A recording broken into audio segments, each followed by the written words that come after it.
पे कि मेरे दिल में हमेशा से इच्छा थी कि मेरी बेटी हो, पहला बच्चा। मुझे बेटी चाहिए थी, मुझे बेटियां बड़ी प्यारी लगती हैं। तो भगवान ने मुझे बेटी भी दी और वो भी मेरे बर्थडे के दिन दी। तो ये मेरी लाइफ का सबसे खूबसूरत पॉइंट है।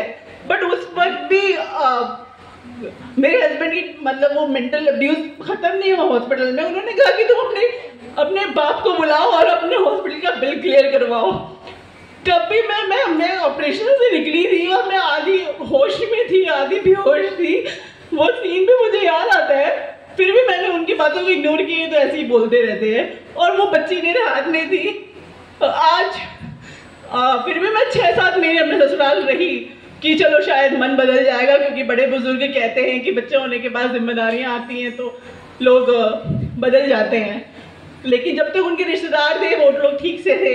रिश्तेदार जाने के बाद से फिर वही सारी चीज़ें शुरू हो गई, खाना नहीं देना, ये नहीं देना, दूध नहीं देना। तो वो मैं अपने घर आई, कोरोना का टाइम था। उस टाइम भगवान से प्रार्थना करती थी कि क्या करूँ नहीं करूँ, क्योंकि एक ही बेटी हूँ माँ बाप की, तो उनको भी कष्ट होता था मुझे ऐसे देख के। और मेरे भैया भाभी बाहर अमेरिका में रहते, तो उनसे मैं क्या कहूँ क्या ना कहूँ।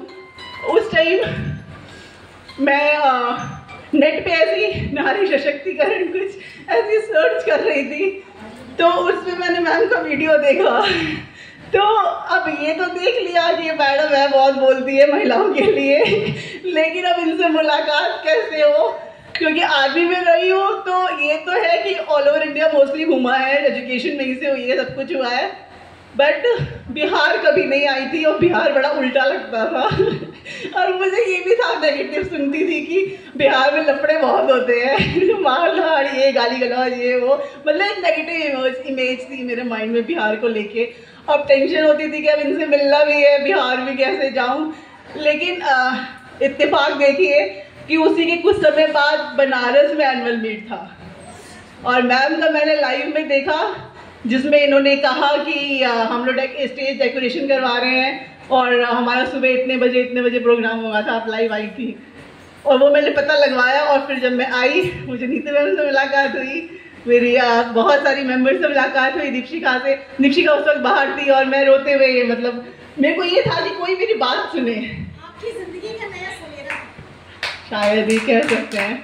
और मतलब उस टाइम इतना लगा कि सपने और जो आप सोचते हो ना वो पूरे होते हैं।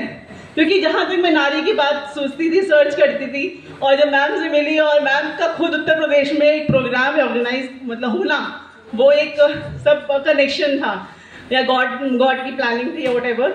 तो वहाँ से मैम जो भी उस टाइम बनारस वाले उसमें थे, वो लोग ये चीज़ को जानते होंगे कि जब मुझे माइक दिया गया था तो मैं पहले कितना रोई थी, बहुत रोई थी। क्योंकि ससुराल में कुछ कहती थी तो सब कहते थे ये झूठ बोलती है, ये नाटक करती है, ये बहाने बनाती है, मतलब क्या क्या नहीं कहते थे कि मैं अपनी बात रख ही नहीं पाती थी। और ये एक प्लेटफॉर्म था जहाँ पे माइक दे के ये बोला गया कि बोलो।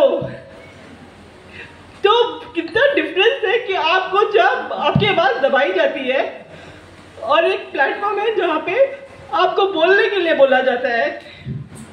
तो मुझे नहीं पता कि कैसे क्या हुआ, लेकिन मैं ये भी कहूँगी कि सोशल एक्टिविटी या फिर पॉलिटिक्स में बहुत दूर रहती थी इन चीज़ों से, क्योंकि कभी देखा नहीं था, मौका नहीं मिला था। आर्मी बैकग्राउंड का बच्चा है, कैंपस में रह रहा है, उसके वो वही लाइफस्टाइल थी, इसके बाद जॉब, ये वो, तो वो भी शिफ्ट की जॉब। लेकिन इस प्लेटफॉर्म ने, मैम आपने, नीतू मैम आपने, आप सबने, मेरे जितने भी अध्यक्ष फ्रेंड्स हैं, सबने एक तरह से ना न्यू फैमिली मुझे मिली, न्यू डायरेक्शन मुझे मिला, न्यू कॉन्फिडेंस मुझे मिला, और वो जोश जुनून जज्बा जो मैंने कभी सोचा नहीं था कि